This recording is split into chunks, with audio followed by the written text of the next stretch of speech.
Ankleshwar GIDC પોલીસે ચોરીની bike સાથે આરોપીઓની ધરપકડ કરી હતી, જ્યારે અન્ય એક આરોપીને વોન્ટેડ જાહેર કર્યો હતો.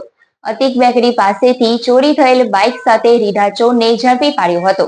₹50,000ની કિંમતની બાઇક જપ્ત કરી આરોપીને બાઇક ચોરીના અન્ય ગુનામાં સંડોવણી અંગે રિમાન્ડની તજવીજ શરૂ કરી હતી.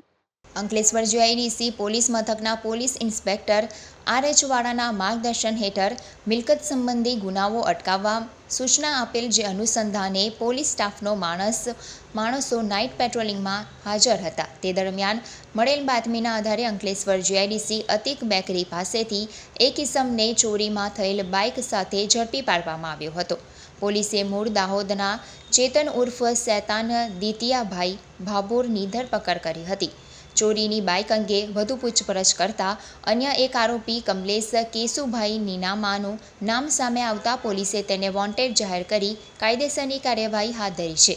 પોલીસે આરોપી પાસેથી ₹50,000ની કિંમતની બાઇક જપ્ત કરી આરોપી બાઇક ચોરીના અન્ય ગુનામાં સંડોવાયેલ છે કે કેમ તે સહિતની વિગતો મેળવવા તપાસ શરૂ કરી છે.